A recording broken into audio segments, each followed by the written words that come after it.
Good afternoon, everyone. On the behalf of organizing committee, it is my great pleasure to welcome you all to the online session of International Conference on Technology Integration in Management, Enhancing Efficiency and Innovation. We are honored to have such a distinguished gathering of guests and dignitaries, esteemed faculty members, and enthusiastic students joining us today. In this digital era where technology bridges the distance and connects the mind, we are excited to leverage this online platform to continue our discussions and knowledge sharing. Your presence and participation in this virtual space reflect your commitment to advancing the field of technology and management, and we are grateful for your engagement. A special welcome to our esteemed guests and dignitaries who have graced us with their presence. Your insight and contributions are invaluable, and we look forward to the enriching perspective you will bring to our discussions. To our dedicated faculty members, thank you for your continued support and guidance in nurturing the next generation of innovators and leaders. As we embark on this virtual journey together, let us embrace the opportunities that technology offers to enhance our understanding, foster collaboration, and drive innovation. Thank you for being here, and let us make this online session as impactful and engaging as our in person meetings. Welcome, and let's make this memorable and productive conference. Now, I would like to call Ms. Isha Gupta, co convenor of the conference, to present a welcome note.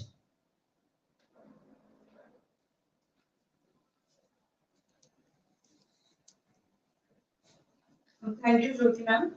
Good afternoon and a warm welcome to the second session of International Conference on Technology Integration in Management.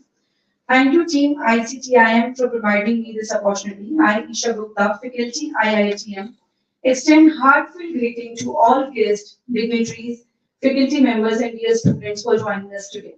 Your presence underscores a shared commitment to advancing the realm of technology and management, and we are truly honored by your participation. I extend a warm welcome to our first keynote speaker, Dr. Monica Chaudhary, Deputy Director and Associate Professor at SP Jain School of Global Management. Her extensive experience and profound expertise in global management education help in shaping the future of business leaders across the globe. Ma'am has marked significant contributions to the field of management through her research, training, and leadership. Ma'am, be welcome. It's my pleasure to welcome our next speaker, Ms. Ankita Joshi, Vice President of Finance at Lightspeed India Partners. Ma'am brings a wealth of experience and expertise in finance, having played a crucial role in driving financial strategies and growth for one of the leading venture capital firm in the country. Her deep understanding of financial management, strategic planning, and investment has been instrumental in supporting numerous startups and enterprises to achieve their full potential. Ma'am will share some cases of startups where her company helped them to become the brands. We are honored to have you with us today. I would like to welcome our next speaker, Mr. Rishabh Jetwan, Vice President Audit Analytics at Goldman Sachs, one of the world leading investment banks and financial services company. His expertise in data science has been instrumental in driving key strategic initiatives and innovations. IITM wholeheartedly welcome you, sir. As we all are connected through our technology today, through our Zoom platform, so we will have more insights with our speakers address that how IT can be integrated with the management, be it finance, IT, HR, and all these streams. So in the present scenario, the technology integration in any field become the key to success. Bill Gates once quoted, the advance of technology is based on making it fit in so that you don't really even notice it. So it's a part of everyday life. With this note, I just want to welcome again Jyoti ma'am. Over to you, ma'am. Thank you so much.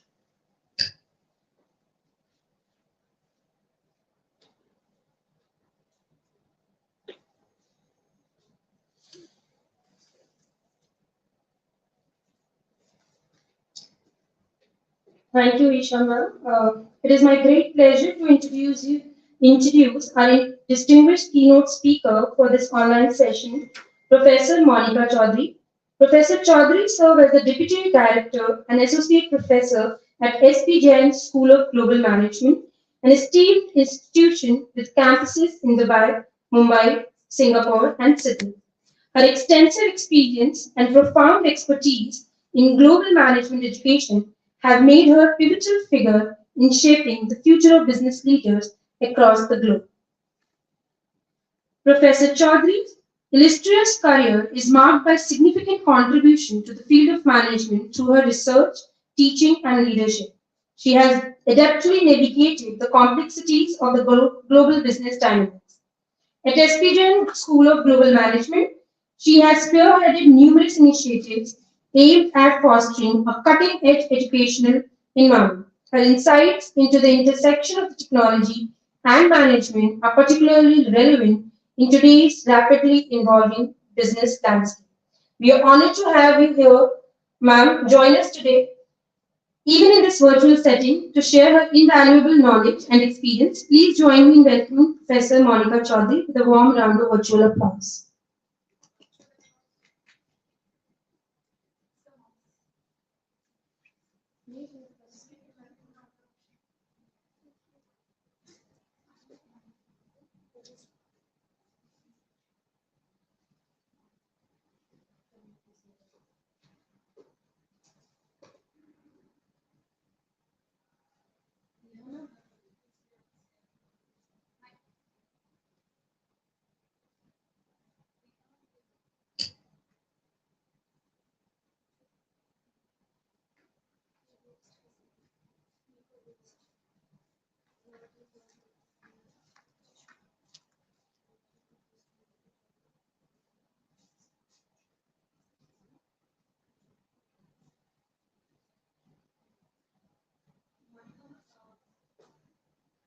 Monica, ma'am, are you able to share your slide with us?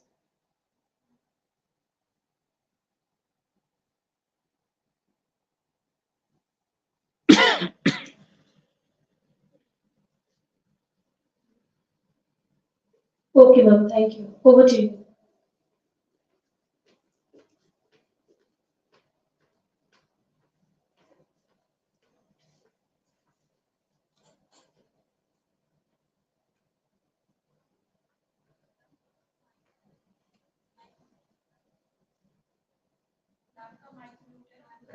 Monica, ma'am, please unmute yourself.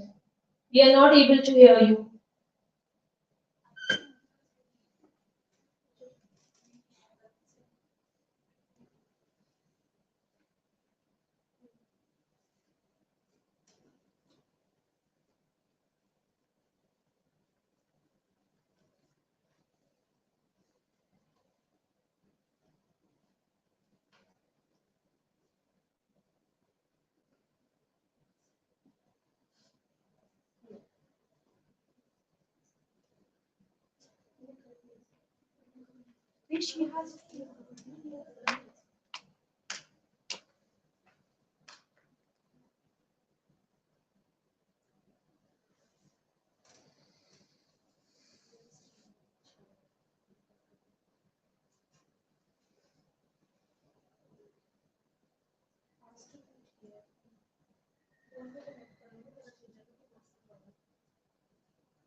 Yes, Monica, ma'am, you are audible now. Yes, thank you.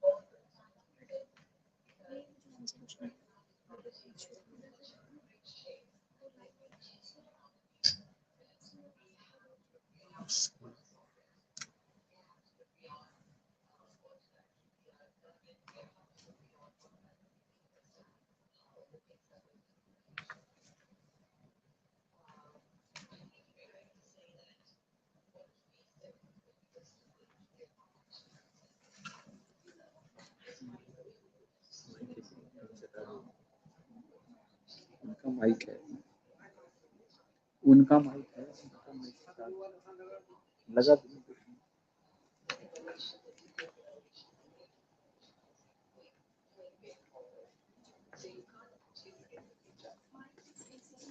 And I do expect that you all learn about artificial intelligence and how things work. But I still choose to talk about this because I think the application of AI in different phases of management is something still in a very novel stages where a lot of things are happening. I wanted to present something which is more practical, more application oriented rather than theoretical aspect. So this is a little talk about how the next level of management are going to be in a couple of years' time. Maybe much more speedier than what we thought initially it would be. So the future of AI management. Exactly, we are talking about what all we can expect at different phases. So I'll not bore you with a lot of boring stuff with what is AI, but I would like to give you a little introduction for, especially for people who are from a non-tech background, and then the application of AI in different parts. So the latest McKinsey report says that the future of AI has to be much more than what the initial calculations were. According to this report, almost 60 countries have now a specific AI-based strategy. So you can imagine how important AI is going to be in future when even the governments, which are supposed to be the late adopters of technology, are going into it. It has been believed that by the year 2300, AI capabilities will overpass or surpass human capabilities. And look at the amount of dollars we can expect the future of AI has to be. And believe me, I'm telling you, this will be much more than what you can see right now in front of the screen. So, future of AI is phenomenal. And just to let you know, what is AI? AI is actually the simulation of how the human mind works. If a computer program can actually copy it, they can learn from humans and then they'll act like humans, they'll think like humans. This is called artificial intelligence. Not going very technical into it, AI have four different parts: machine learning, deep learning, natural language processing, and robotics. Machine learning and deep learning are very similar. Actually, deep learning is a part of machine learning. Machine learning is all about reading the data, trying to find some trends and patterns in that data, and based on this, predicting the demand, predicting the behavior, predicting any other thing that is required. Deep learning is a part of machine learning. The only difference is how deep you are going.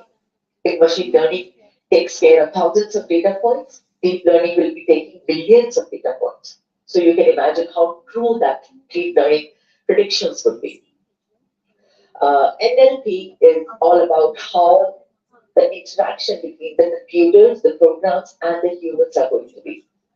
You must have taken an example from Alexa, from Google Home, that when we give some instructions in different languages to a computer program, how this program process that information and then do the needful.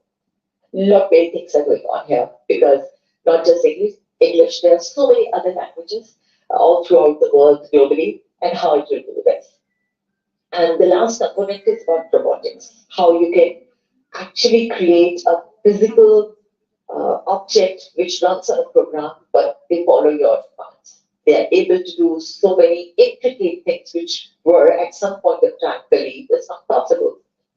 They are able to move their hands to a much grounded position. They are able to imitate how humans do. They are able to imitate how spiders create web, for example. So there are different ways robotics can work. And all four combinedly are the different branches of AI, where the practical applications could be so many. From the level of the different types of AI, we can largely broadly segregate them into three: narrow AI, general AI, and super AI. Narrow AI is the very base level. It can perform, a computer program can perform specific tasks.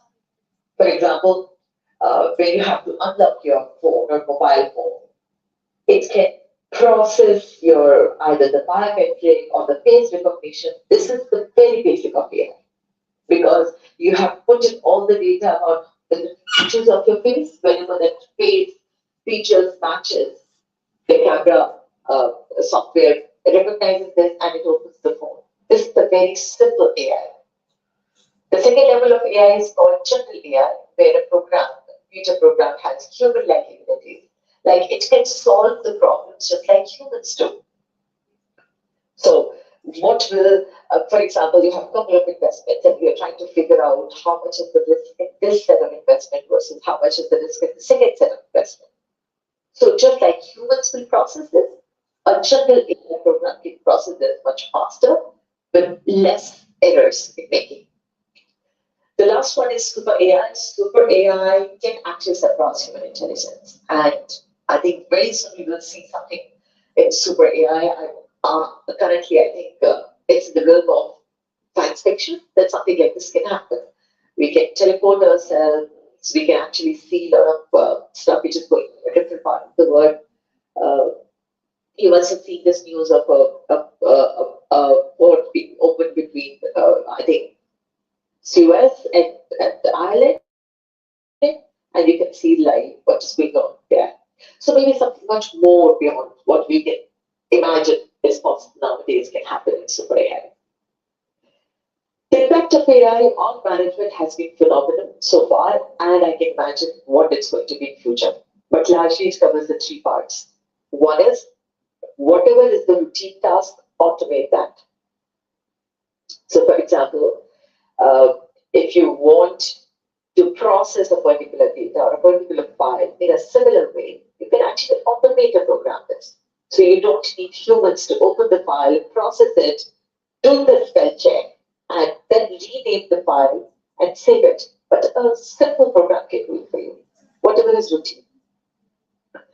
It can also enhance decision making by knowing a lot of new information, by knowing what exactly are the data points, how it happened, when the last time there was little more rainfall, the agriculture produced was this, can we manipulate this, can we change this? So better decision making means better profitability, higher revenues. And because you are able to predict better, you are able to plan better, the operational efficiency will be much better.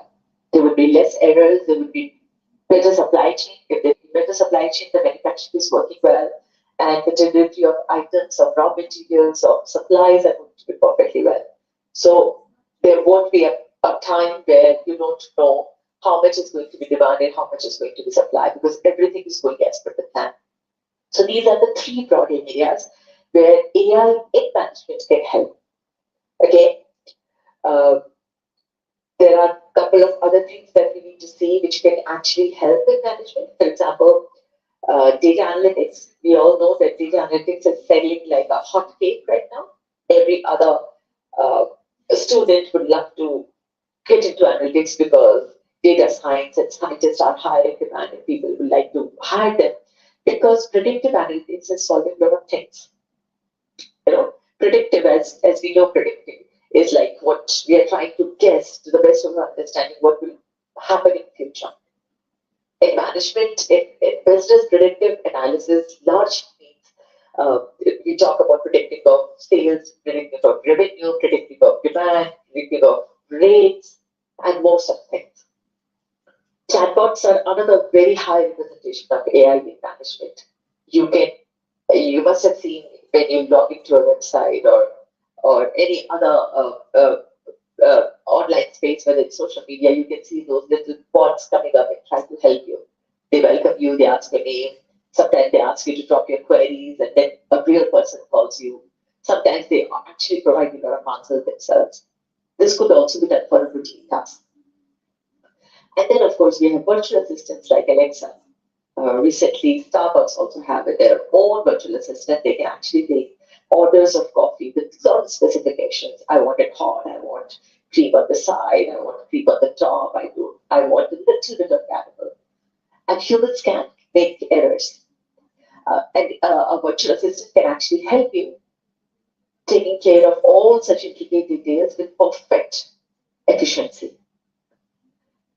Similarly, AI can also help you in simulating scenarios. Another aspect where AI in future you will see that it can actually create different scenarios for the businesses to work and see what if, and to conduct the what if analysis, that if this is what we are going to do now, this would be the potential outcome of this action 5 years down the line.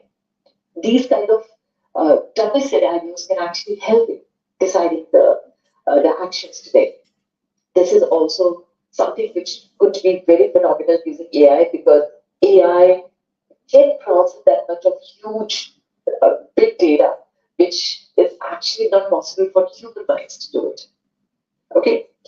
Uh, Similarly, in manufacturing, the processes could be optimized, the supply chain and logistics could be managed well, the delivery times would be fixed. There might be a scenario where there is no need for the warehouses to stock up the piles of raw material or the finished goods, because then it would be like perfect, just like Japanese technology, JIT, just in time, but without error. Similarly, under customer care, lot can be happened by doing the automated routine task. That wherever there is a new customer who comes in, these are the 10 steps they have to follow. So instead of human explaining this to the new customer, you have a virtual assistant. And normally it's easy. These are low hanging fruits which are easily possible for the companies to do it. Right? I would now like to take you to actually four different examples about AI into different industries. I don't know how many of you are from HR background, but AI and recruitment is something that has not been explored much. But when you conduct some research, you conduct some study, you will realize that recruitment is one such phase, one such part of management which is very struggling, because companies are losing out on good people, good resources, because the HR process somehow either takes a lot of time or there's a mismatch. And so the report says that talent acquisition, that means hiring the right candidate, is the third most important function for any firm, because this is where the challenge is. And conventional hiring process is not something which is very fruitful. You submit to a job, the HR person of that place is going to go through your CV. That resume they will go through based on your experience. A human is going to sort this huge pile of resumes, and then probably whatever they think are good, they probably give you a call, and then you're going to come and sit for some kind of aptitude test, knowledge test, and then based on this, you might be getting the offer. Look how time taking this is. It is. It would be so difficult for that couple of HR people to actually process thousands of applications. And this is not working. That is why now probably is the time that AI is going to do jobs for us. There have been reports that AI is actually sorting out the resumes for the candidates, especially where the hiring is happening in bulk. That is why the natural tip is to use some of the key words into your resume so that an AI bot can pick your resume based on what is required and the match. Again, simple example of this could be if you log on to your LinkedIn, whatever uh, abilities or whatever your specialization you have mentioned for a new job, it tries to match.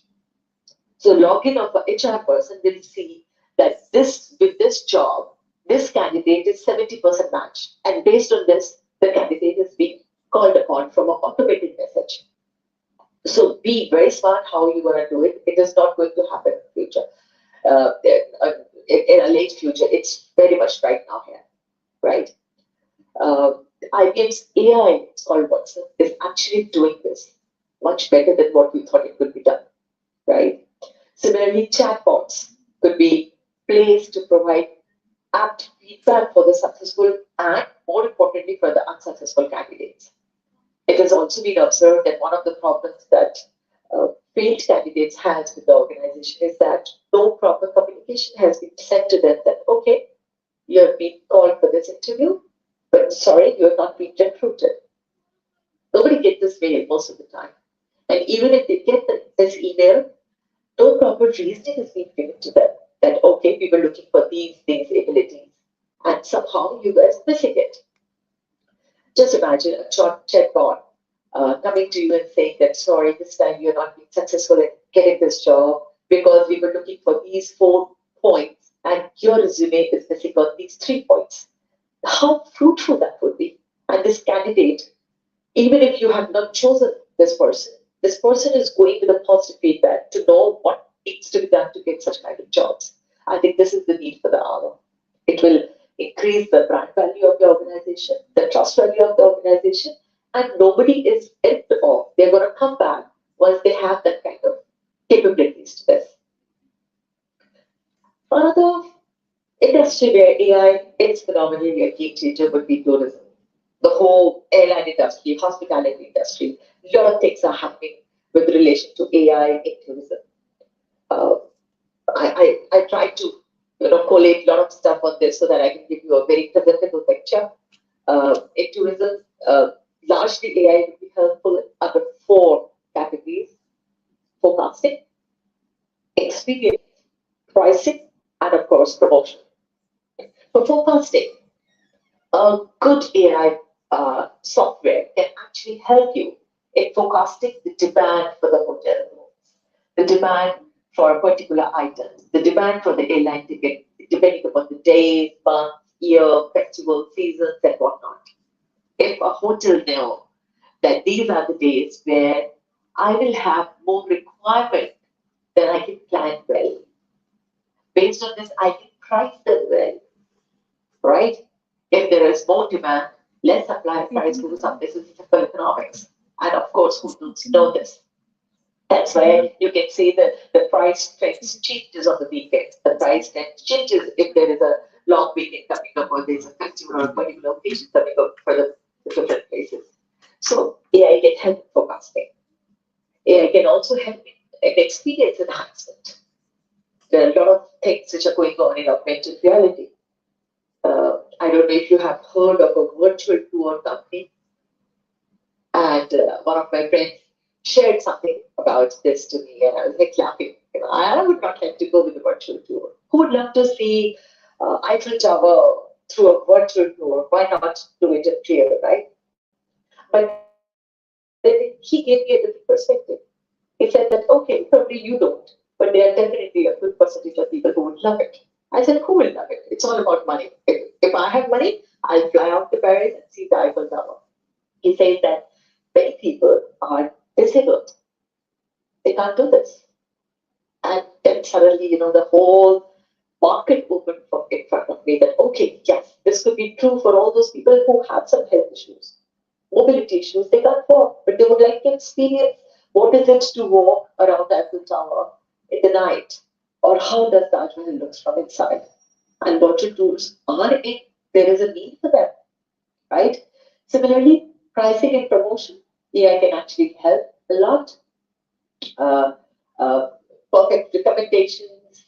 I don't know if you're very active on Make My Trip or TripAdvisor, for example. TripAdvisor.com is a website where people post their reviews, their feedback for different places, totally based on customer. Nobody is getting any money out of it, but it is very effective. They have a strong brand value. Now the hotels come to the website, they say, please run our advertisement because your website is not attraction, right? So AI would be a game changer in tourism, definitely, if not, I'll say quite soon, much before than what we thought it would be. The last one, before I come to the example, is AI in education. I'm sure I'm not the one who knows. I'm not the only one who knows that how students and scholars, they all use the ChatGPT and some other versions in their education. And I think this would be a right time to discuss what all AI can do to actually help you and not make it unethical for you, not make it something which is copying and pasting, which is plagiarism or which is copied from AI. It cannot be, right? So I, along with some of my students, were doing some very interesting study about the use of ChatGPT or any other generative AI while studying. This was a study conducted in Sydney, Australia, so the results could be a little biased. And all those students who are studying currently in college, either graduation or post-graduation, they're able to respond to it. Surprisingly, almost 66% of the students said they have used AI in their college. That is such a high percentage, 66%. I'm sure all those who said they're not using it, probably they're just lying. Maybe the real percentage is high. Though some of them believe that it is sometimes difficult to prompt the chat GPT to exact question what we want. We don't sometimes get what exactly we want. So maybe they need to learn more about what to put as a question so that generative AI can answer as well. Almost 70% of the students believe that AI is actually necessary for students because it has helped them in better understanding of the concepts and theories. I was not expecting this result. I was expecting that they must be using it, but I was not expecting that they actually think they help in better understanding. Or maybe I think it is more convenient that ChatGPT is always there to answer them because some of them miss the lectures. The faculty in me talks about this. Almost 45% of the students felt that with the help of ChatGPT, they are able to save almost 4 to 6 hours per week, which was huge. And almost 60% of them believe that they have increased their academic performance, educational progression, but also the confidence in them, which was a huge plus point for using ChatGPT. See, despite everything, I think ChatGPT is a wonderful tool to explore. I'll not say copy and paste, but to explore for different ideas. The last couple of slides, I'll talk about how AI implementation has been super successful, which has been adopted by some companies which are like quite advanced. Coca-Cola, this is a fantastic brand which talks about all this. So Coca-Cola, they installed customized counters, sets of soda counters, soda fountains, where they can see actually that people can actually mix and match the different flavors of Coca-Cola. Later on, they took data from that fountain and then they try to find out what people actually want. And this helped Coca-Cola in offering these 2 new flavors. I'm not sure whether in India they have it or not, but here in many other countries you can find flavors like Sprite Cherry because they found that people really like Sprite and Cherry together. So they launched their own new variety of soda. Same go with orange and vanilla flavor, which was not possible if they would not have taken data from that fountain. Another beautiful example is Netflix. I'm sure you all must be watching Netflix. This is somebody's tweet on Twitter, on X. He says that Netflix actually give personal recommendation based on what I like to watch. So Peaky Blinders, I don't know you, all of you, but Peaky Blinders is one of my favorite shows. We know how Cillian Murphy is the main character. But to Paul, because he loves Queen Gambit, he has watched it a number of times. When Peaky Blinders and it's been run on Netflix, on the picture you can see the actress of the Queen's Gambit rather than Cillian Murphy. And this is like, okay, I'll give you what you want. I really want you to watch more Netflix because that works well for me. This huge personalization can happen only when AI is capturing every damn thing about you. Another beautiful example is in the case of Nutella. Nutella, they were looking to have different kind of packaging. They had a company. The company said that, okay, we are going to use AI. We're going to see what people feel about Nutella, what they like, what they don't like, and based on this, we'll let the program design its own packaging. And then they designed lots of different designs based on AI. And they produced almost 7 million jars with this new packaging, and they were all sold out. People just love this experimentation, right? Another last example is for Sephora. Sephora is a large retail store for makeup brands. They have this virtual AI chatbot, which actually talks like human to you. And makeup females must know this. They are very particular about what kind of shape they like, what kind of look they like. The chat bot is so effective. We can also talk about, see, look at this example. They're showing that this is the flower. I love this color of the plant. Can you tell me which lipstick shade will be this? And I can actually help it. But okay, this is the closest that we can find, which is very similar to what you know. So, my friends, scholars, students, and fellow members, uh, AI is a progressive field. There are two ways to deal with it. One is, of course, to get scared with it, that this should not be done, it will be misused. See, everything which has a use will be misused. But from with this fear, we just cannot stop using it. Instead, we have to educate people, make them more comfortable that this technology won't stop. It would be like, I'm not using it, but rest of them are going to use it. So why not educate people, make them aware, tell them how to use this responsibly, and then technology will progress. This is from my side, Isha and Neha. Thanks a lot again for inviting me. I'm happy to answer any questions if any one of you have any questions for me. I'm currently doing a lot of research related to AI and marketing and consumer behavior, which are my area. I'm happy to collaborate with you. You guys can connect to me on LinkedIn. My name is Dr. Monica Chaudhary. I work with SPJ, Sydney campus. I'm happy to talk to you if I can be of any help. Thank you, Neha.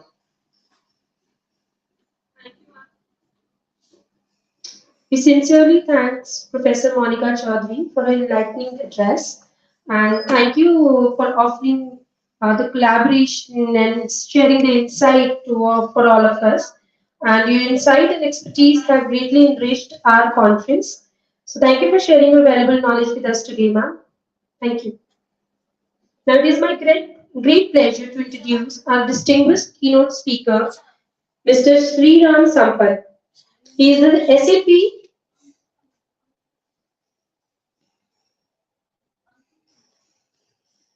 Sorry, there is some change.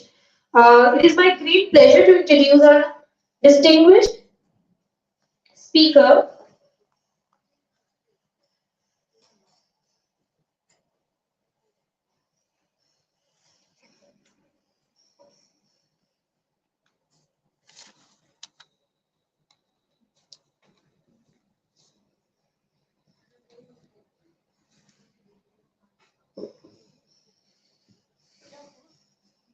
One, one, one.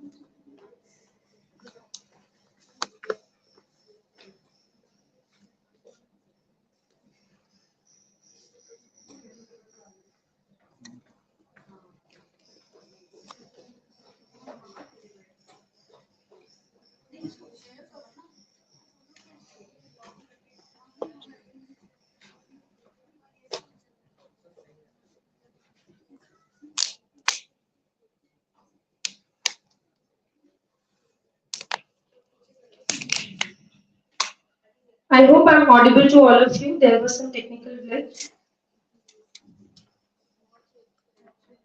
It is my pleasure to welcome our next speaker, Ms. Ankita Joshi, Vice President of Finance at Lightspeed India Partners.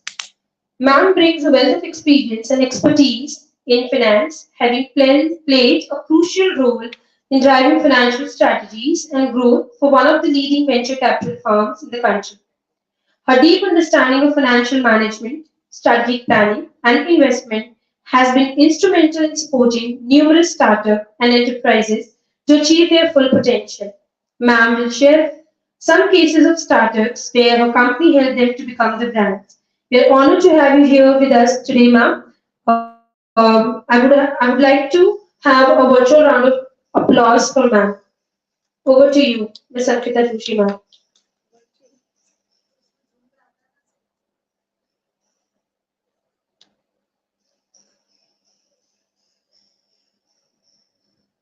Ma'am, are you able to share your screen with us? Ankita, ma'am?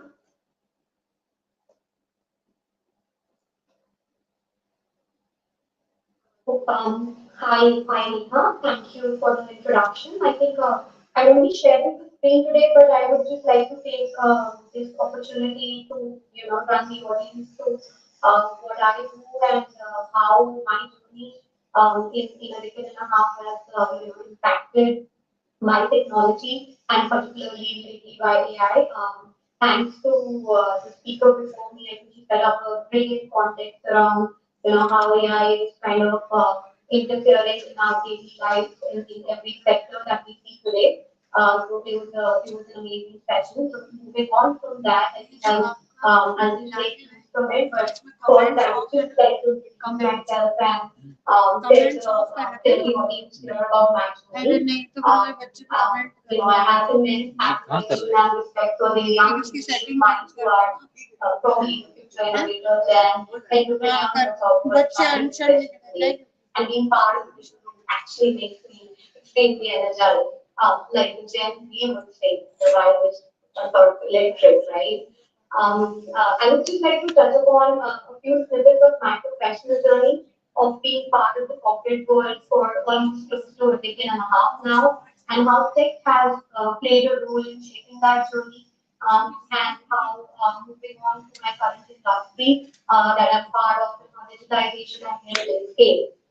So starting this journey, I graduated out of college in mid 2009, and I joined HSBC as a teller in the branch banking division.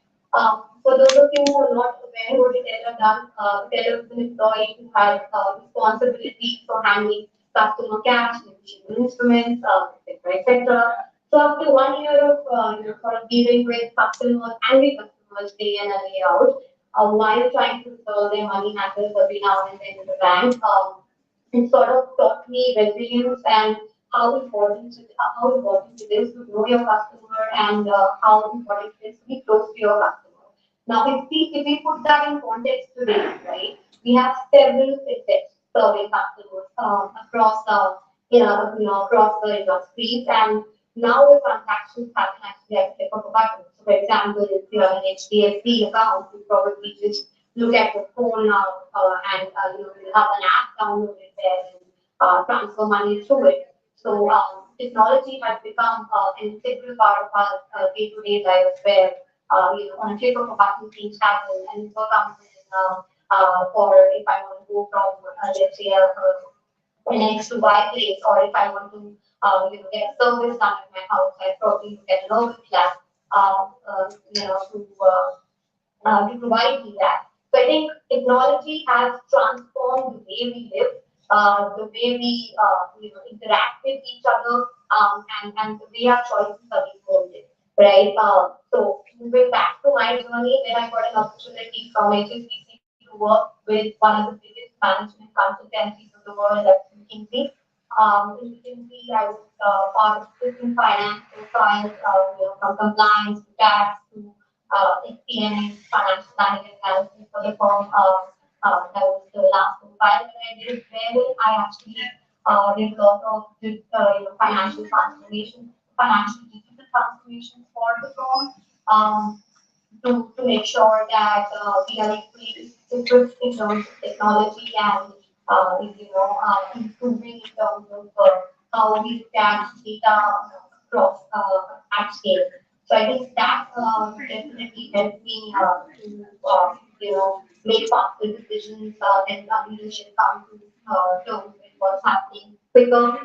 And from there on, I moved to Lightspeed, which is for those of you who are not aware of what Lightspeed does. It's a top tier global venture partner fund in the country. We invest in very early stage startups, which are primarily tech based. To put that in context, Lightspeed India particularly invested in 100 plus startups in India and Southeast Asia over the last decade, right? And with that, I would just go deeper into what Lightspeed India has been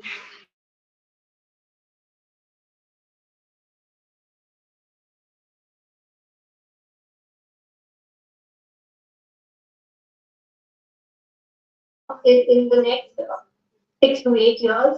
$6 trillion would be added to the Indian GDP, and this is an IMF forecast, right? And how will this happen? A lot of it will be dependent on the use of technology, on the use of AI, getting new trends in the industry, disrupting the industry, and India being one of the fastest growing economies of the world because of that. Now, we also have rising income levels, which will drive this growth, and how the income levels will be rising. Again, a lot of it will be coming through some of these startups that are working towards the betterment of the society, working towards ease of usage, ease of preferences for the country, and then making us better at what we do in our daily life. Then I think we all know that digitalization for India overall has also been like a big effort with government, putting in efforts to make sure that we have an internet infrastructure and access which is at scale. To put that in context, internet users a decade ago was about 354 million, versus today we are about 1 billion, right? And 97% of our population is already covered by Aadhaar, which is the digital identity, which also helps the government to promote plans at scale. Again, technology at its best, right? We have about 400 million eKYC happening per month. UPI, for that matter, has grown 3x in the last 3 years. Smartphone adoption has been phenomenal. Almost more than 70% of our population who have access to internet are using smartphones now these days. And the other government launch schemes like DigiLocker, ONDC, OHI, DigiYatra, all of these are making sure that we have a seamless interaction with technology. So, for example, just to put that in context, in DigiYatra, right, it's a and if you've not really experienced it, I think that's one phenomenal technology that has been introduced where you just need to go to the airport without getting a physical verification done. It's the same with entry to the airport, right? It takes a hell lot of time, and for the users, I don't think anything can be better than that. So I think that's the impact of technology at scale. Even in cities which are tier 2 or tier 3, we have this innovation happening at scale because of technology. So earlier, where it was difficult to reach to certain areas due to connectivity, due to other physical factors. Because of the growing internet penetration, there is the ability of the startups to actually kind of reach to these places, right? And to put that into context, if you look from the last 5 years, the funding for these startups, which are primarily tech based across the tier 2, tier 3 ecosystem, has increased from 10% to 25% today, versus if you compare it with tier 1 startups, which were always the house startup funding and technology based funding. Uh, some notable examples that I can think of right now is probably share that the startup that came out from Jaipur, or Cardiff, or again a startup that came out from Jaipur. I'm not sure if a lot of people know that First Fry was a startup that started at Pune, and Wahoo was born in Kolkata. So some of these startups are actually coming from smaller towns and cities of India, which is the real India, and with the help of technology, we are making impact at scale. Moving on to certain sectors now, even not even cities, but different sectors in India that are opening up because of this shift in technology. So, for example, the defense and aerospace. Now we have more than 100 plus startups working in out of India in the defense and aerospace sector. And thanks to the government in the last couple of years, the FDI rules have been eased out in this sector, where it was earlier not an automatic entry, and there was a restriction in the defense sector. But today we see that it's scaling it's scaling beautifully. Then there's also healthcare that is getting transformed because of the startup that are originating. Some of the notable names are like Practo, Pharmacy, Tata 1mg. All of these are in the healthcare space where some of them actually help you deliver the most important medicines at your home or probably helping you book appointments with relevant doctors. Apart from healthcare, I think the other big sectors that technology is helping scale is climate, semiconductors, electric vehicles. Now, for climate, if you look at it, right, there are again numerous startups in the clean tech space, and I'm not sure if you guys noticed this year's budget, but the government also has been very, very favorable in terms of making sure that clean technology or green technology is given enough weightage in the budget to make sure that it's growing and it overall has a positive impact on the environment because again, global warming is a big issue in today's world, which needs to be addressed, and what better than the government addressing it at that scale. Then I think semiconductors is another industry where technology is growing at scale. India is also sort of having multiple startups in this space who are working towards solving the manufacturing and other things with respect to the semiconductor industry. Mm.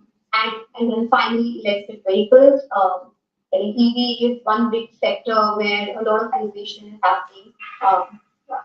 You probably see companies like Smart, which is basically a cab, a cab provider featuring electric solutions. And then there are companies like Exponent, which are providing battery swapping services again in the EV space. There's Ola Electric, there's Apple, so there are a lot of examples of EVs that are making positive impact in our lives day in and day out, and again transforming the technology altogether.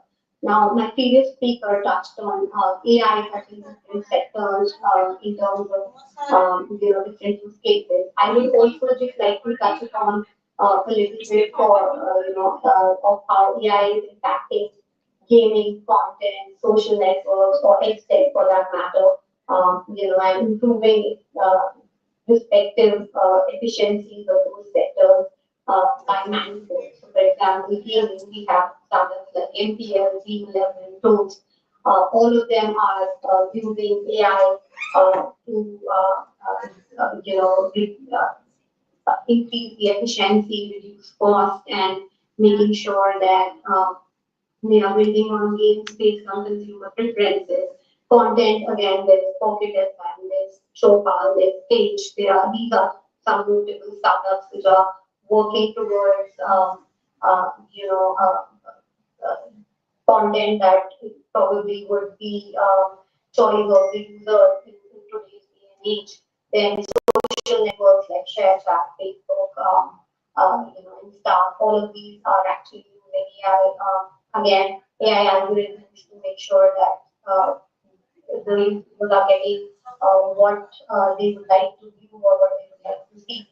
And then in HTech, there are startups like Vedant, Similar, University, working towards making courses which are relevant to today's generation. And, for example, Similar is a startup that basically helps in uh, English language learning without actually, letting the user or a teacher, directly teaching the students versus an AI bot teaching the English language based on the capabilities of the learner, and then again modifying it accordingly. So I think AI is definitely going. There's a lot of interest in the space. There's a lot of funding that we are also uh, uh, doing in terms of making sure that we tap this trend early on. To put that in context, Lightspeed has funded recently one of the biggest startups in India that is basically functioning in the AI space called Sarvam. Sarvam is basically a large language model company, and it is being founded by one of the founders who's Vivek, who's basically the uh, was part of the Aadhaar family, and he was one of the chief architects, in Aadhaar during the digitization through Aadhaar that government had in place. So, Sarvam is again building these large language models which are native to Indian languages. Now, while ChatGPT would help you write content or give you answers in English language, but Sarvam would help to do that in like local languages, and it's scaling its technology at a rapid pace. So that's one example. Another one that I want to just touch base upon is Triomics. Triomics is in healthcare, and it's helping optimize some of the healthcare issues that are currently being faced by our country. So it's using AI to do research into unique healthcare issues, and optimizing them, and then recommending solutions to the hospitals on one end, and recommending further research to research institutes on the other end. So it's sort of balancing out both and making sure that healthcare issues are being taken care of with the help of AI. Then I think lastly, I would just like to touch upon the trend of the last 20 years of how technology has evolved. So we started with the internet cycle, which was when the likes of Microsoft, Salesforce, Google actually came into play. And now, if you see that cycle is showing signs of peaking, or what that means is that it's end of the internet, sort of the end of the internet cycle with a lot of companies, that are part of the internet cycle, and now moving on to a new phase that will reshape the whole software industry from the internet to the AI cycle, and all of our existing companies, all of our existing software, these startups will probably move to this sort of an AI cycle where the cost of delivery, the cost of building software, the cost of intelligence will actually go down and yeah, because of AI being the supreme trend that it is today. And with that, I would just like to thank everyone for inviting me for this session, and I would just like to pause here and take any questions if there are. Ma'am,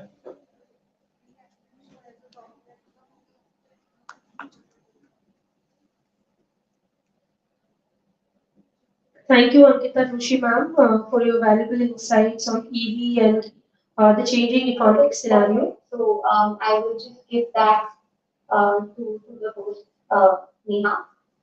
So thank you so much once again. It was a wonderful conference. Thank you so much.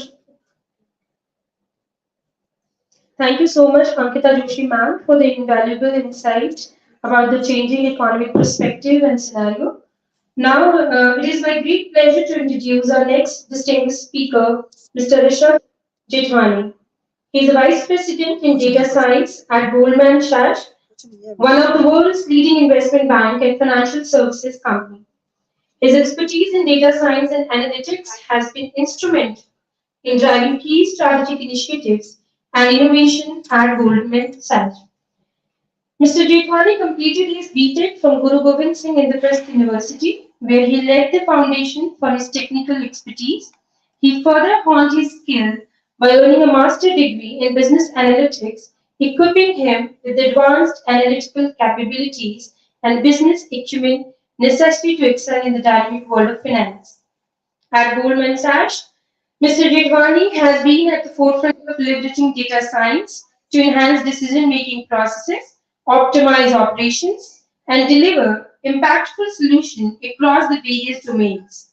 His deep understanding of data analytics and its application in financial services has made him a valuable asset to the organization and thought leader in the field. I would request everyone to give a virtual round of applause for Mr. Jethwani. Over to you, sir.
Hey, I'm audible. Yes, sir, you are audible. You can continue. Okay. Yes, thank you. Okay. Thanks, everyone. Thanks, Neha, for letting me in. My name is Justin Jaipal. I am about the Goldman Sachs Center on the Data Analytics team. Just as a startup, I have been in this particular industry, which is the analytics, assurance, as well as compliance related industry since last 5 years. In total, I have 10 plus years of experience, work experience. So the agenda of my particular presentation today would be around the following topics. Just before that, I would actually like to call out a few housekeeping aspects. Now, the way I've actually created or constructed this PPT is not very heavy in respect to, any sort of, from a design perspective, it is not very heavy in respect of what all elements would be actually going on in the presentation. So I'm not a very big fan of PPTs, and so I've tried to create it as simple as possible, and I've just kept a lot of talking points over there so that it becomes easier for everyone to comprehend. This particular session actually references me back to my IP university days, wherein I, likewise you as well, was a part of my undergrad. As I mentioned, over the course of next 30 minutes, we'll be definitely discussing about how exactly business and data analytics is actually disrupting the overall industry and its overall implication on the audit sector as well, not just audit, assurance, compliance, as well as risk as a function. We'll also go through my particular journey, which I've actually had over the last course of last 10 years in terms of overall work, where exactly I was created earlier and how it began in this particular industry, and change as a fundamental concept, how exactly is it shaping up the overall human life.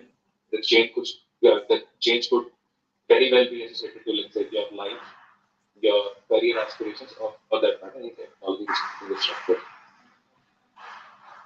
So to start off with, I'll capture the very essential thing which I find out has been captured by most of the speakers today. That is analytics, or for that matter, the advanced analytics or the artificial intelligence. How is that shaping up the overall industries? Now, at the heart of it, I heard the previous speaker as well, and even before that, there was this good session which was conducted on the AI space. Heard that it is transforming the tourism industry. Now, I know that a lot of you have already undergone various courses in your undergrad degrees around business analytics. Just to recapitulate, what exactly does that mean? Each and every organization's fundamental aspiration is to solve for various business problems which they are otherwise not able to.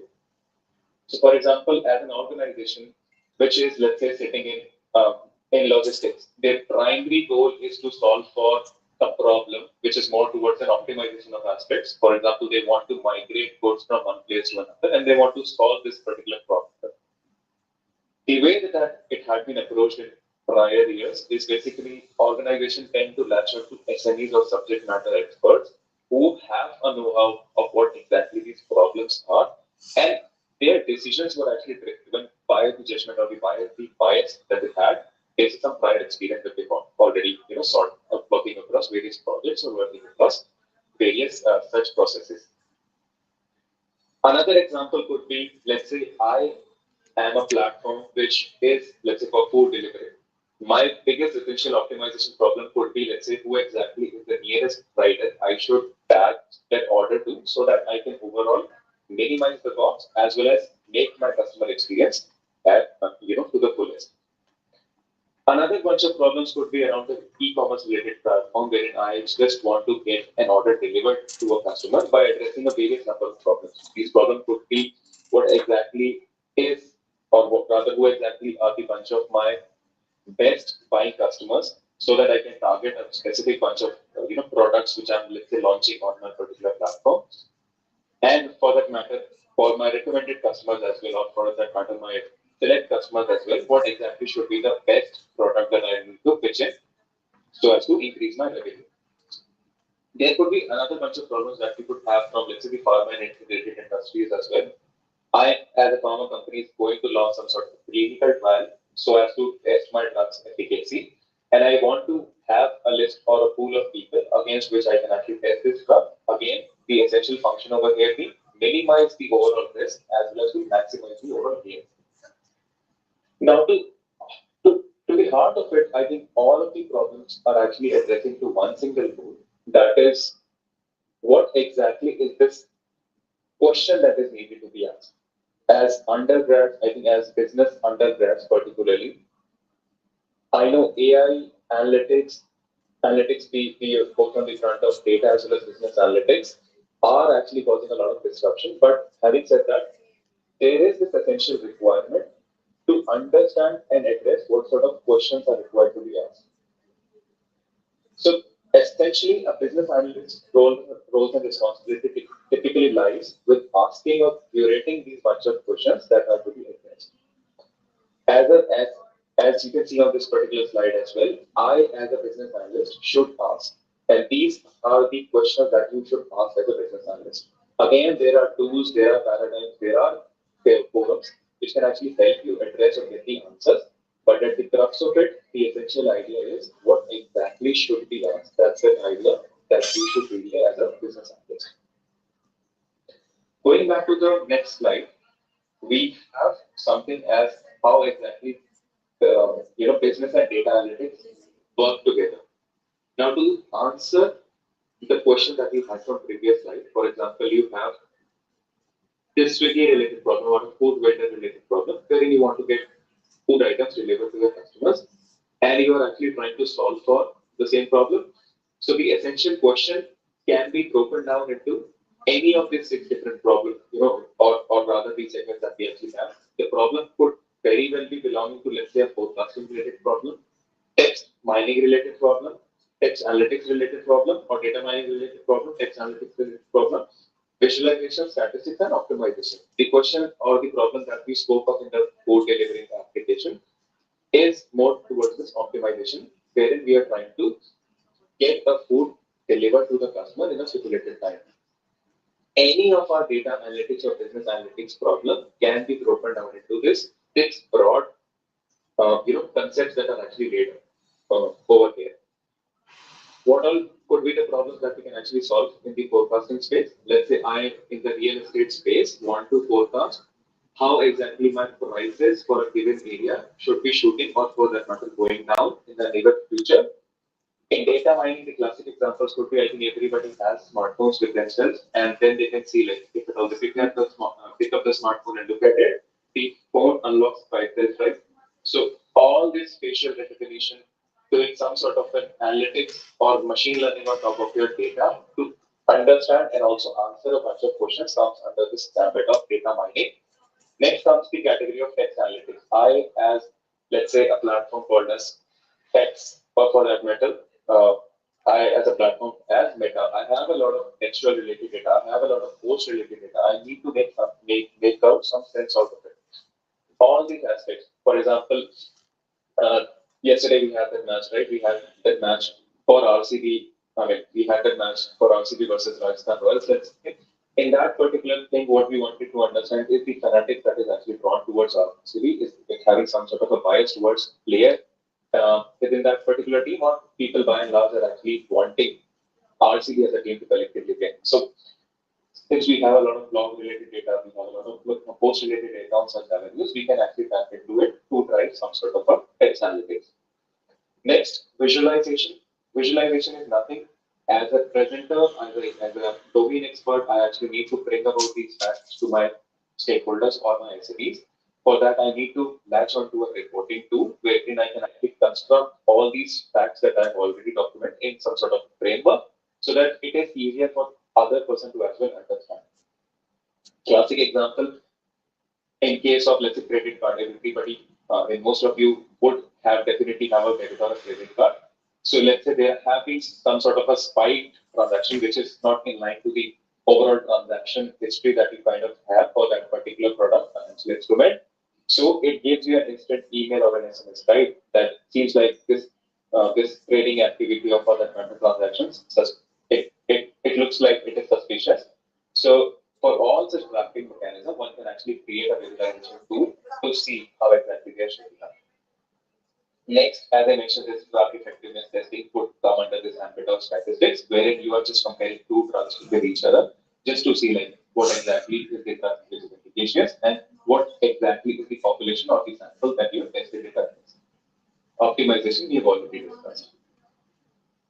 Now, tying this particular notion of data analytics and business analytics to the overall risk, compliance, and internal audit spaces, I am tying all these three different, forums together, which is compliance, risk, and audit. Auditors, or as a concept is called assurance, is needed to many organizations. So, why do they need internal audit? And within internal audit as well, why is data analytics, initiated as a concept within many organizations?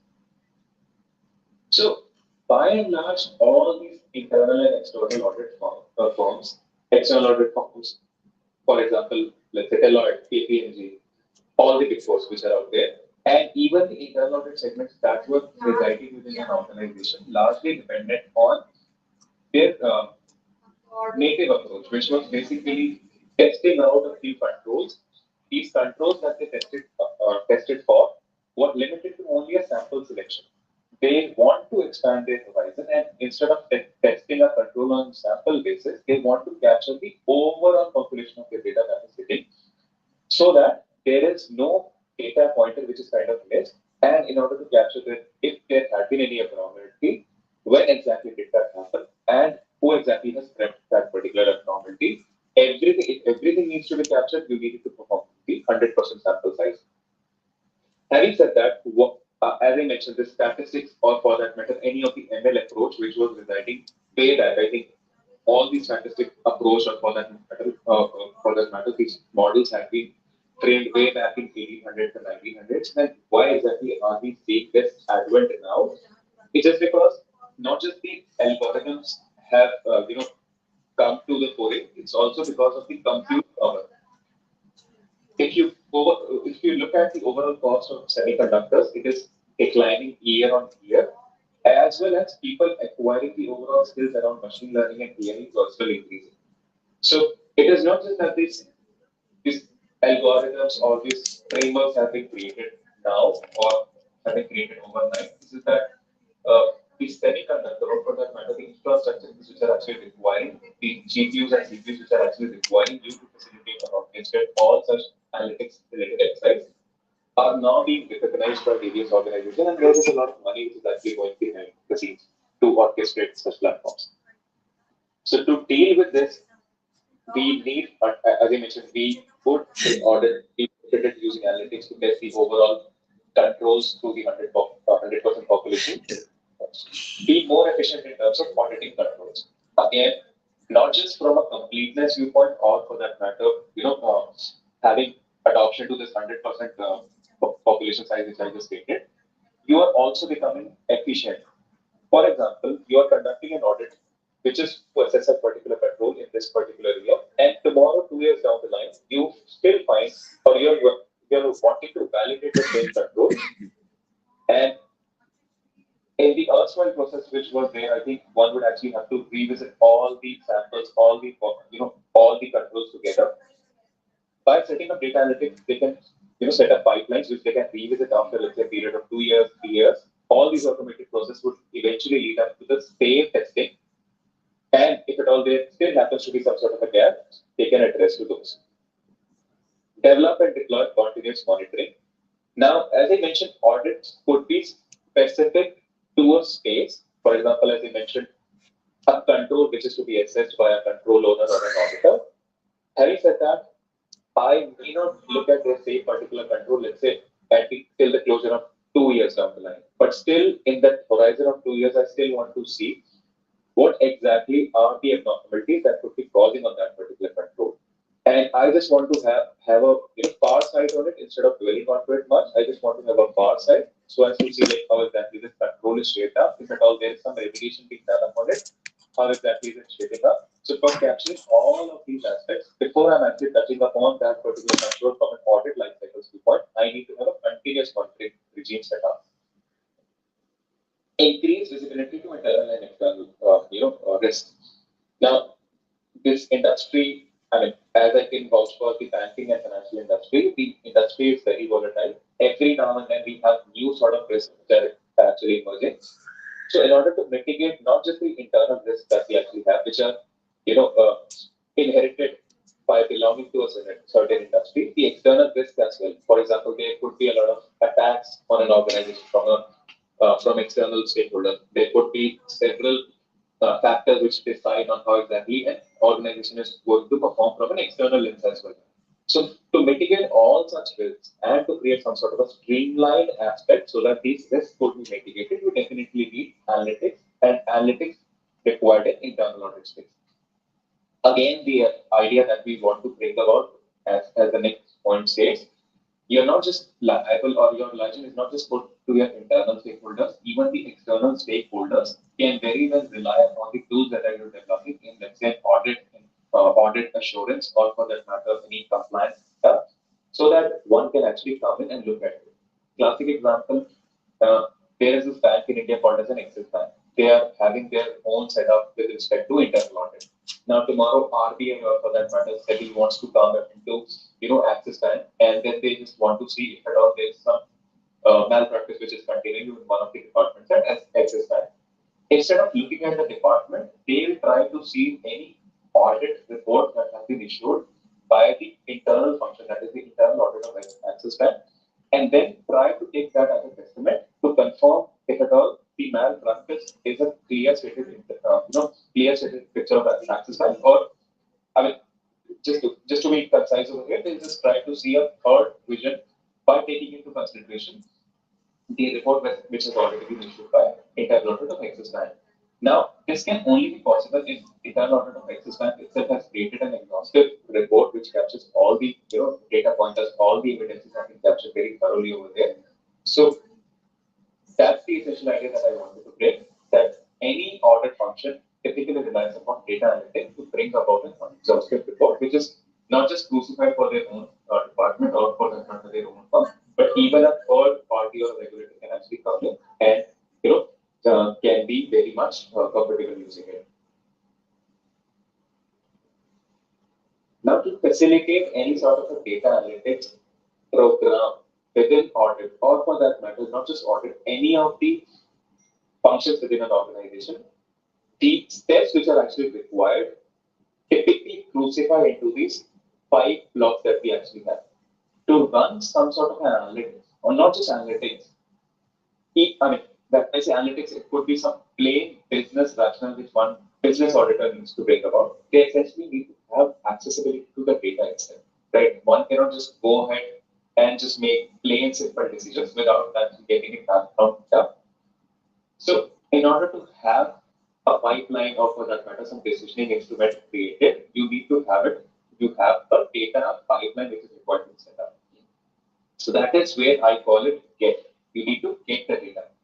By getting the data, we are already tapping into that particular notion that getting access to data itself means we are getting access to complete and accurate data. In organization, I mean, you all would be familiar to, let's say latch onto a data which is let's say present on Lead Code or for that matter, any of the online platforms which are actually available.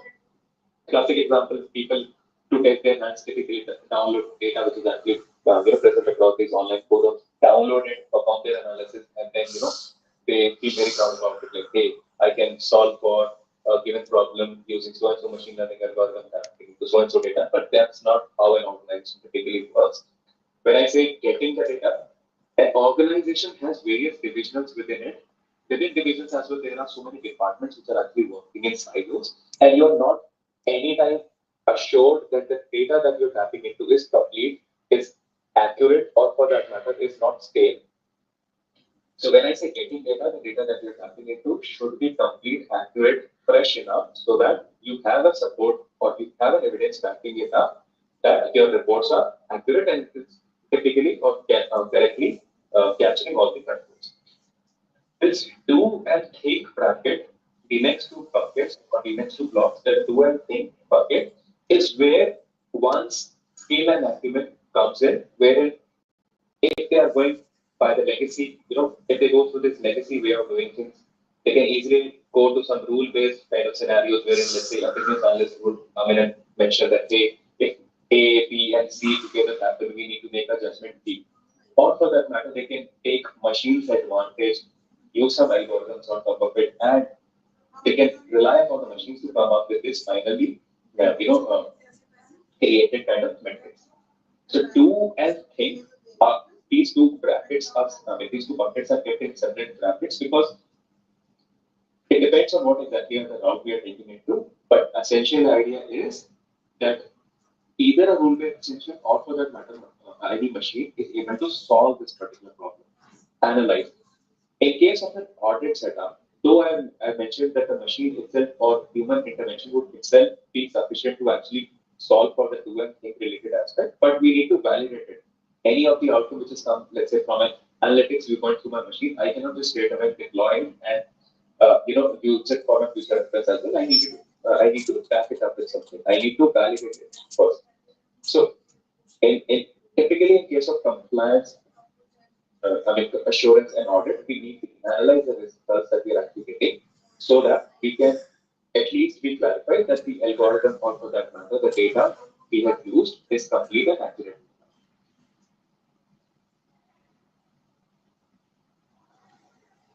Okay, so I'll diverge your thought towards one of the classic examples that we actually had as a part of internal audit. This internal audit problem that we actually had at hand was basically catering to one of the arms within our organization, Goldman Sachs, that is retail banking. In this particular case, what happened is we have outsourced one of our businesses, that is retail banking customer service businesses, to one of our vendors. Now, the problem over here is we had a little speculation with respect to the functioning of that particular vendor, and we wanted to establish that the customer service engine, or for that matter, a mechanism which is required by the customers to log in the complaints is not accurate enough. For example, the customer's complaint or grievance that is posted on that forum may be tagged to something, let's say, classic example. The customer may be put in their complaints with respect to statements, but our platform, or for that matter, the vendor's platform, was tagging it to something else instead. So what we wanted to do is, through audit, we wanted to challenge the setup or the infrastructure which the vendor has, and we going by the notion that we do not have these taggings upfront with us. We did not want to take those taggings or classifications at face value, and instead we wanted to bring about some sort of an aspect or some sort of a thematic understanding which complaint data itself wanted to picture. So customer complaints, as I mentioned, these would be very voluminous. And so we had close to 200K complaints over there. One, I mean, if we had to go by the classic auditing, classic way of doing audit, one would actually pick, let's say, 100 or 200 odd samples from that particular purpose of, let's say, 200K complaints. And then they would actually come and mention that, hey, I am actually having my comfort looking at these 200 complaint pointers.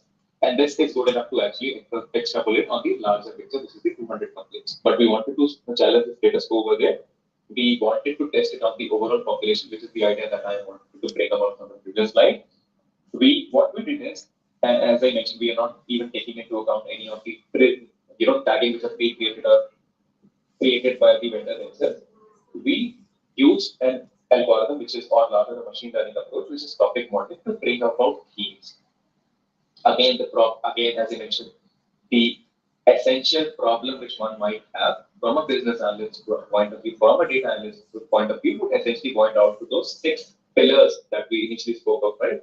So this boiled down to the text analytics block that we spoke of earlier.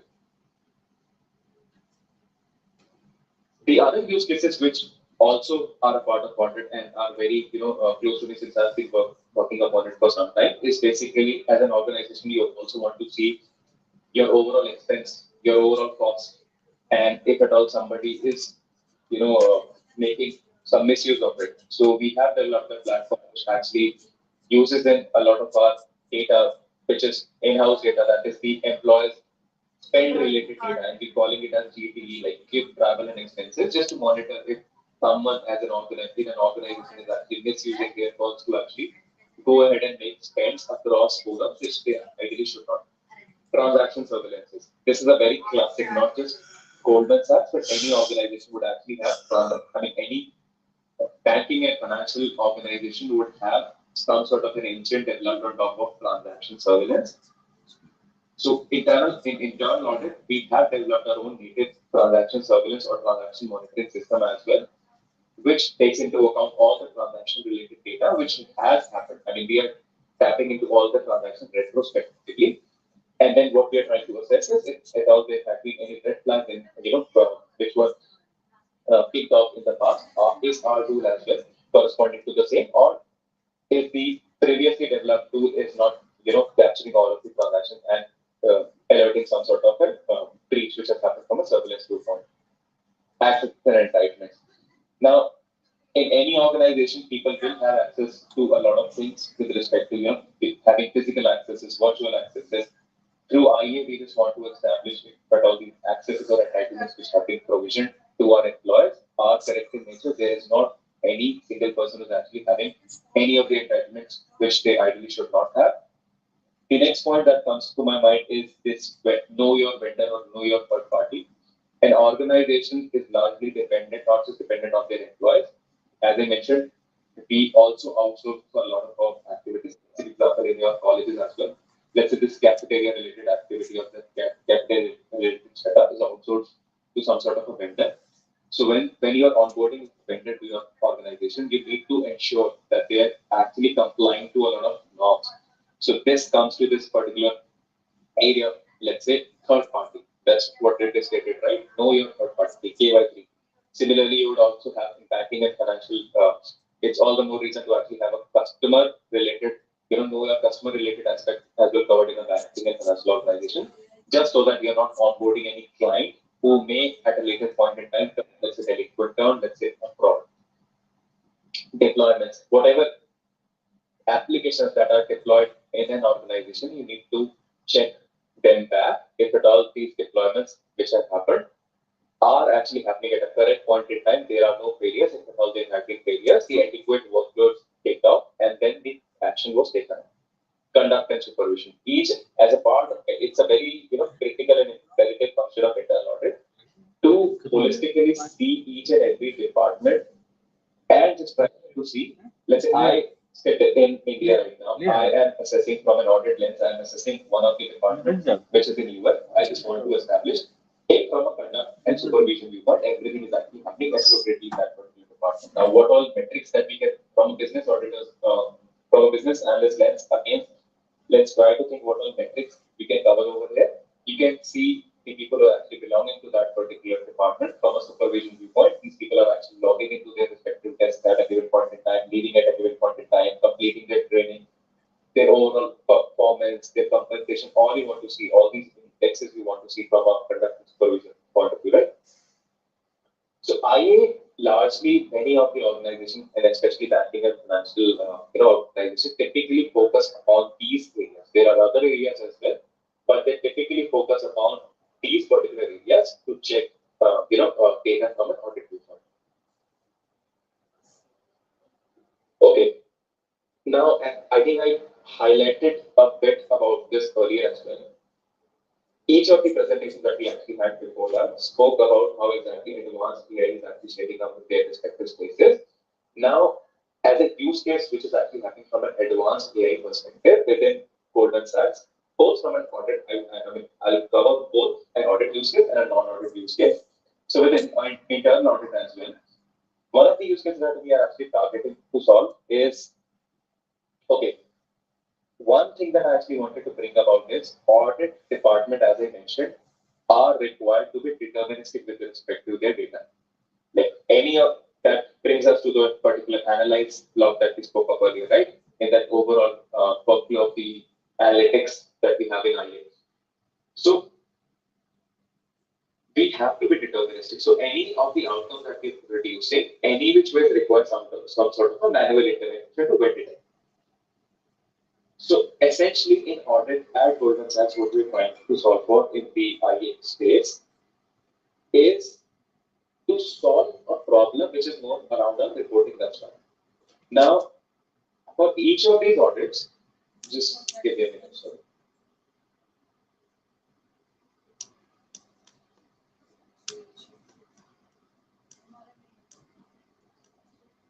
I'll switch off my camera because that is slow.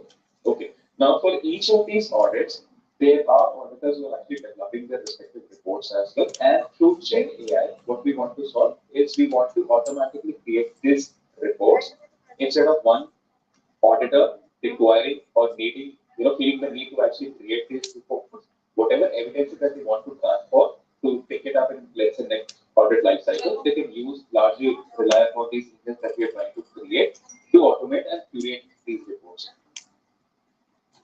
The other use case that I actually have in mind from a non-audit perspective is basically there's a division within Goldman Sachs that is the GIA, Global Investment Research.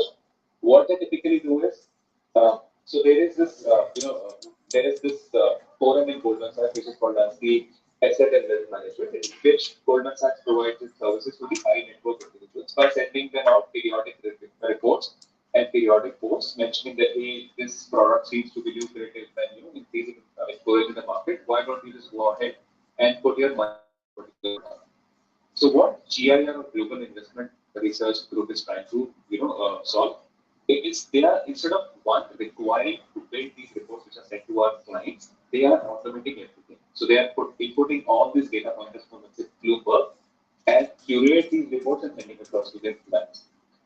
If I have to talk about purely of the volumes, there are close to 300,000 reports that are generated overnight and being sent using this GenAI model that we have in GIA. So I just wanted to cover the overall landscape from an audit viewpoint and how exactly you as business analysts, should think more broadly in terms of what should be the step up from your, current way of thinking. So we started off somewhere, just to recap, we started off somewhere from, let's say, a business analyst who has a few bunch of questions in their mind. We migrated onto something which is, let's say, business analytics, getting the tracking of data. We also spoke of how exactly business and data analytics work in tandem and use the state-of-the-art technology that is generating AI, or for that matter, AI, to actually reach their goals. The last point which I actually wanted to cover is little segue. It has nothing to do with the aspect that we covered thus far. It is more towards the change. Okay, so this is something which people will actually relate to. Now, any of the technology, any of the life events, any of the career aspirations that you have may not land up to your liking. It may or may not. So, a lot of times in your careers going forward, you will find yourself stranded in a situation wherein you feel that things are actually stepping off and they are not happening in accordance to what you had expected them to be. This could be well tied to, let's say, career, as I mentioned. This could well tied to your life as a whole, well tied to the technology, your enthusiasm in your particular space, or for that matter, you go ahead and do your respective, let's say, master degrees within MD as well. You might be doing it, let's say, logistics. Tomorrow you land up on job in operations. You might be doing it in, let's say, you might be pursuing your MBA in, let's say, HR. You land up in, let's say, finance. So there could be times wherein you find yourself stranded, as I mentioned, and things may not happen as per your liking. So that transition, which actually is required for you to facilitate the overall change, is something that will go or follow this particular change path. Any of the change which comes into our life, it goes through this particular path. First, it is a human tendency to actually go into a state of denial or shock. Any change, it happens in your relations also, right? If at all there happens to be something which comes in front of you and which is not as per your liking, you will definitely go in a state of denial. Second is a state which is a state of disruption, which is a little better than a state of denial, but still you would be finding yourself a little agitated, like why exactly things are not happening a certain way than I had actually wanted to. Third stage is basically the exploration stage in which you will try to seek out opportunities wherein how exactly, if at all I have to embrace this particular change, how exactly I can explore various avenues through which I can as well be benefited through this particular change. And last is this rebuilding aspect, wherein once you embrace this particular change, your overall character, personality rebuild starts happening. Why did I integrate with this particular slide with the overall picture which I actually had? Is just to capture two different parts over here. One is a technology that I think by and large each of these speakers or myself have spoken of right now will definitely go on some sort of a change in near future as well. Tomorrow, let's say you guys go through your postgrads, or for that matter, you are getting hands-on in the industry. There could be some sort of another disruption that may come up, and then we need to be adaptive for that perspective thing as well. The second notion which I actually wanted to capture is for my own journey as well. Where in my own journey, the place where I am in, the organization where I am, and the role where I am in, all had to go through some sort of a grind, all had to go through some sort of a change in the beginning, and I actually embraced all these changes which came in on my way. With that, thank you everyone for being a very patient audience.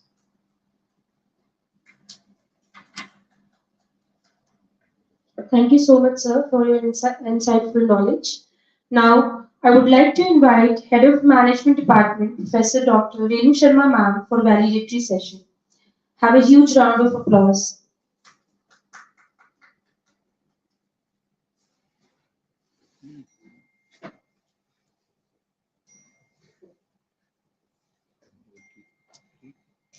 Good afternoon, everyone, dear guests, participants, and faculty members.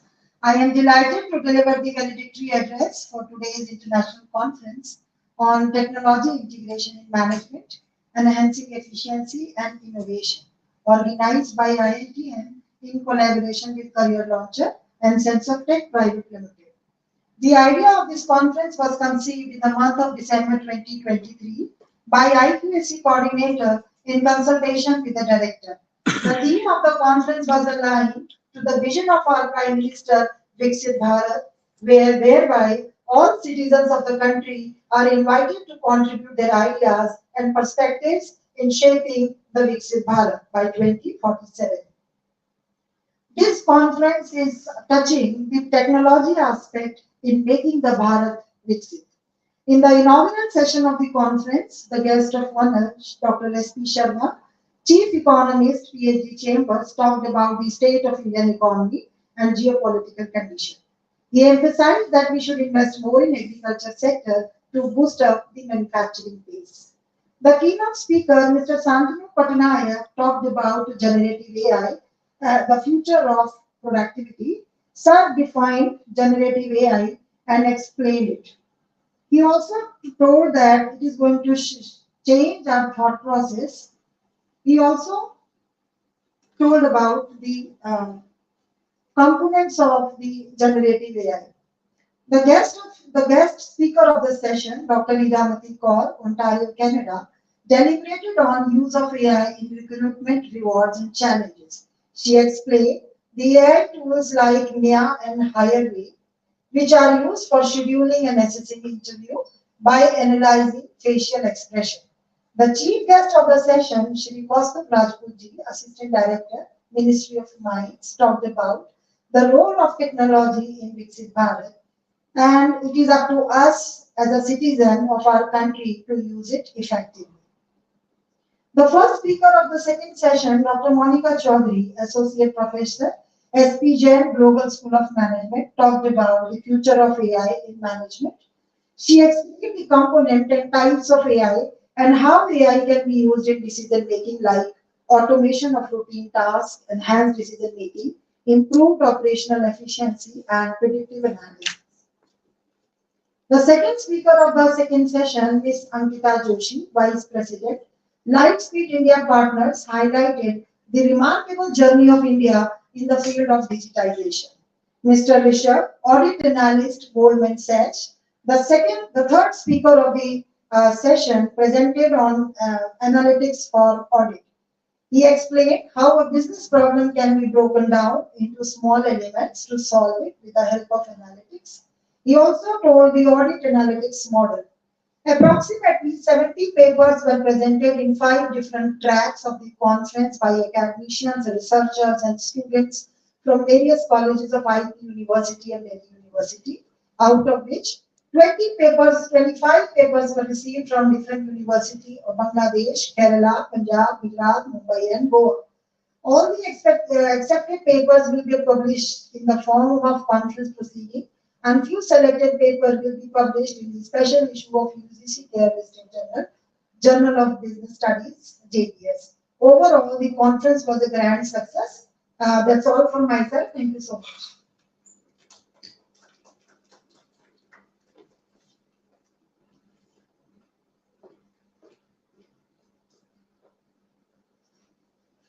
Thank you, ma'am, for your such an inspiring and concluding the session.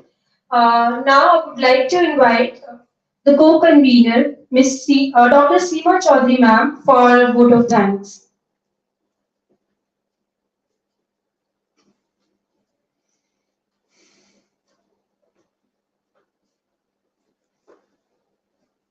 Good afternoon, everyone. On behalf of the organizing committee, I, Dr. Seema Chaudhary, would like to express my gratitude to the esteemed participants of this conference as we drew this enriching session of the International Conference on Technology Integration in Management, Enhancing Efficiency and Innovation, ICTIM 2024, to a close. It's my great pleasure to extend a heartfelt vote of thanks to our chief guest, Sri Kaustubha Rajput sir, guest of honor, Dr. S.P. Sharma sir, in absentia, thank you for sharing your knowledge and guiding us through the complexity of management education in a tech-driven world. Next, I extend a sincere thanks to our keynote speakers, Mr. Shantanu Patnaik sir, Dr. Ramit Kaur ma'am, Dr. Monica Chaudhary ma'am, Ms. Ankita Joshi ma'am, and Mr. Rishabh Jetwani sir. Your presentation highlight the critical intersections of technology, offering valuable insights that we can apply to improve our practices in the field of finance, HR, IT, and audit analytics. Your real-world experience and forward-thinking perspective have provided us with a deeper understanding of how technology can drive financial innovation within growth. We appreciate your willingness and to share your expertise and experience, which has undoubtedly enriched our conference. In conclude, on behalf of the organizing committee and all the participants, I once again thank our keynote speakers, chief guest honors, chief guests and guest of honors, and sponsor, career launchers for their efforts and insights have significantly enhanced the quality of discussion and have inspired us to embrace technology to our management practices with renowned vigor and creativity. I would also wish to express my sincere gratitude to our director ma'am, Dr. Monica Vishrishta ma'am, for her visionary leadership and unwavering support, and to our head of the management department, Dr. Renu Sharma ma'am, for her insightful guidance. A special thanks goes to our organizing team comprising of Dr.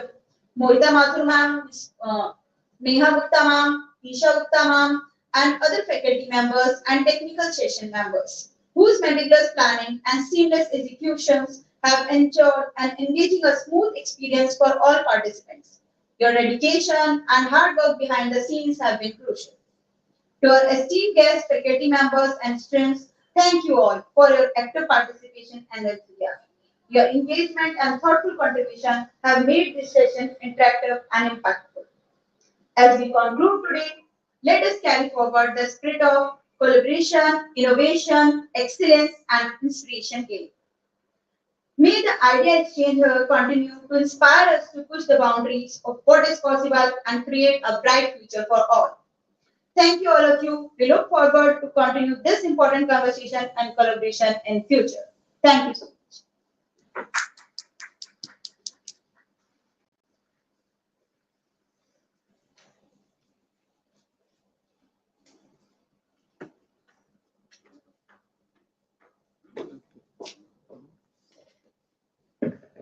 Thank you, everyone. Now, we are ending the session. You all can leave. Thank you so much.